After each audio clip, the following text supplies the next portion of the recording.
I've never done this before. I said that on my wedding.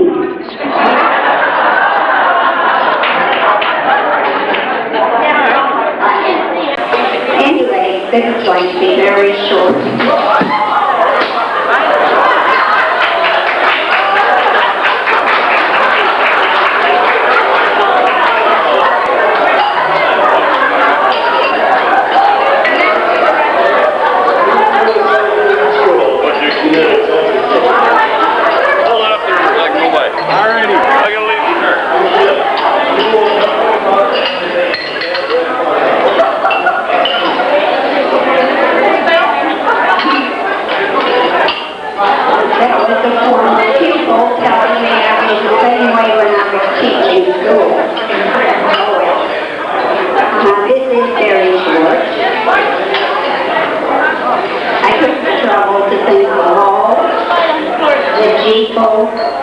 Staff that I could remember. You may remember some that I forgot.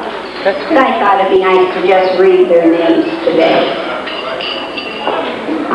Starting out was a vice principal who was there a very short time and had a nervous breakdown, and so he had to leave.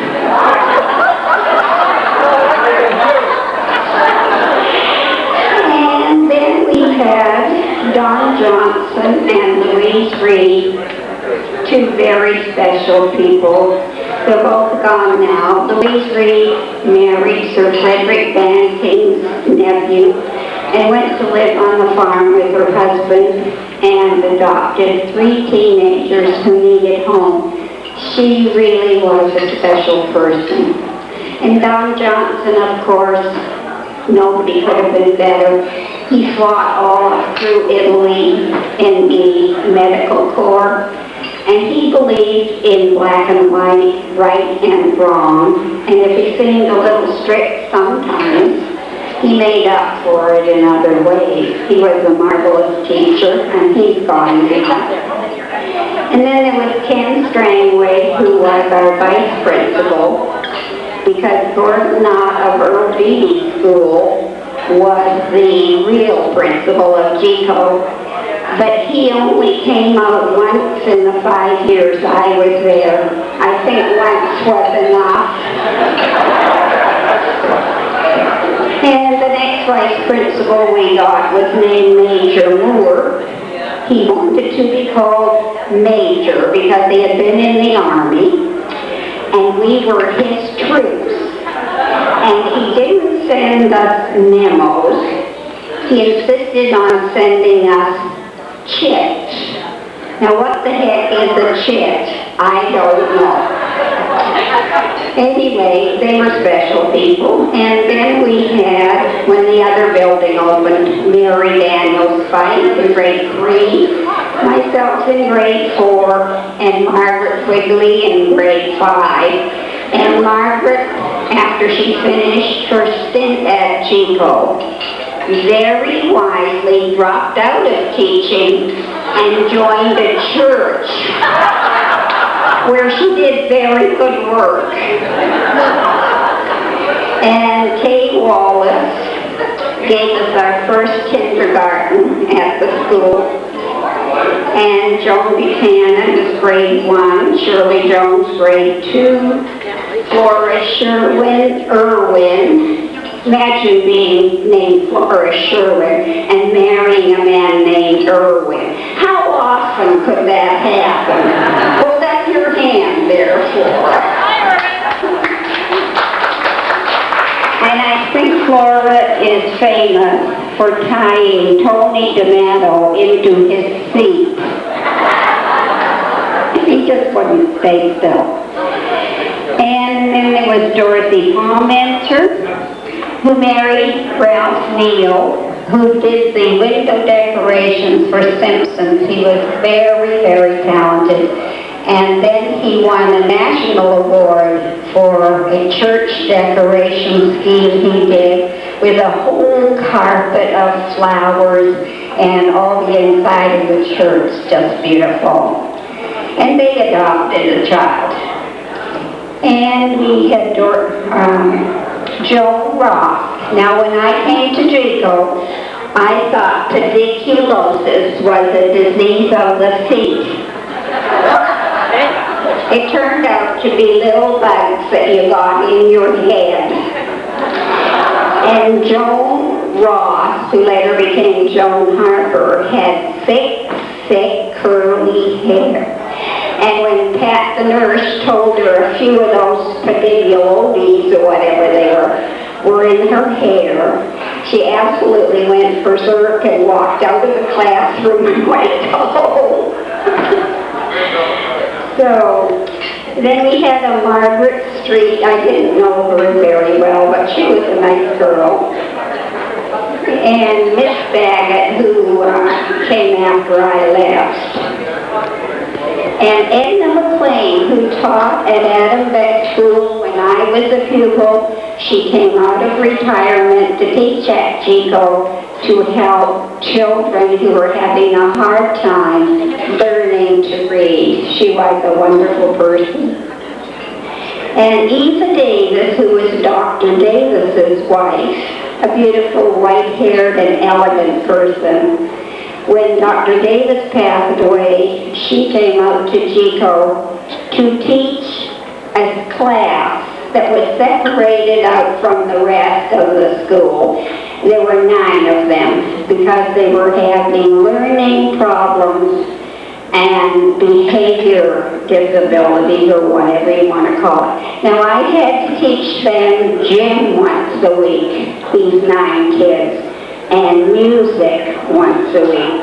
And when we went to the gym, which was the Geco Common Room, where you had the dances on Saturday night, I had my certificate for teaching gym. And if you lined them up into 2 rows, maybe to just go up and touch the wall and get back and see which line did it faster or pass the ball. If you called one side the winner, the other side beat that side up. So I learned to say, that was great, that was a tie, you all finished together. That's how I survived. And let's see, we had, I can't forget Margaret King. I stayed friends with quite a few of these people. And Margaret King remained a spinster, and that was wonderful because she had no children to tie her down. When I visited my mother in Toronto, she knew the best restaurants to go to, the best ski resorts, the best live musicals going on. So I always had a partner to do something when I came up by myself. Don't tell my husband that, though.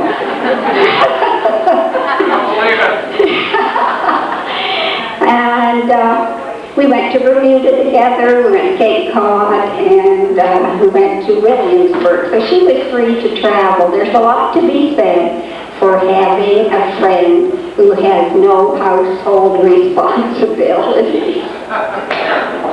But Margaret was killed 3 years ago, November, in Durban, South Africa. The last postcard I got said she was having trouble driving on the wrong side of the road. You know, they drive on like the British. And she was going around a roundabout, and a car crashed into her. She only lived about 4 days. But I did get a phone call to her, and I did get her some white roses before she left us, and I hope she knew how much I loved her. And we did get a nurse named Pat, and I can't remember her last name. She came out once a week just to look through the head or look at anybody. You might want to call her the head nurse.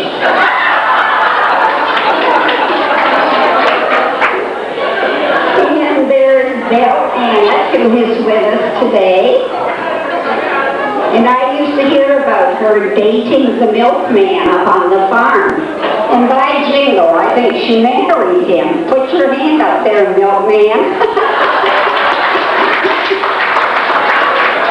And then, of course, we come to George Baker, who never refused to do anything to help with classes. And he was always prepared. His classroom looked wonderful. And he was a popular teacher. And he's here today. George, where are you? He was very helpful to we women teachers because he was always so willing. Now, I did enjoy my time teaching at Geco because I was young. I didn't know any better. And the people, especially the pupils in grade 7 and 8, I taught music to them. They knew more about living than I did. They really did. Now, I'll just tell you this one little anecdote, because I had to teach songs to the grade 8 class. And Mr. Brecker and Mr. Harvey, the music supervisors, they chose the songs that I had to teach.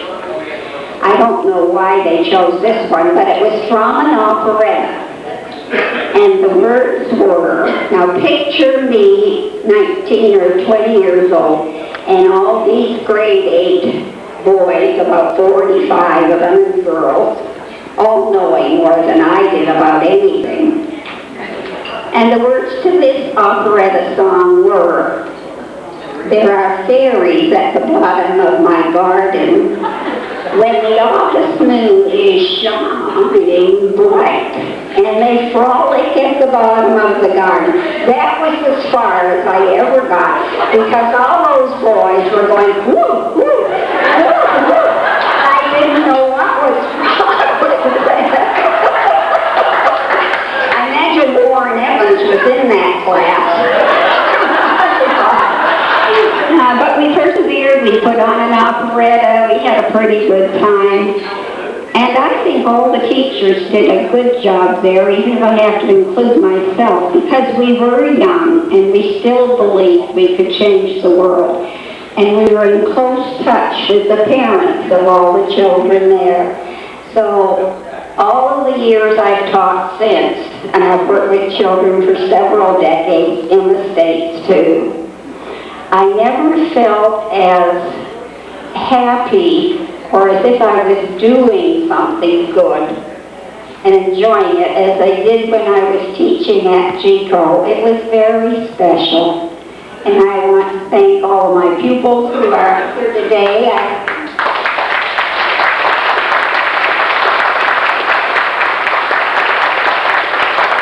And thank you all for being such a good audience. I've had a wonderful time. Thank you.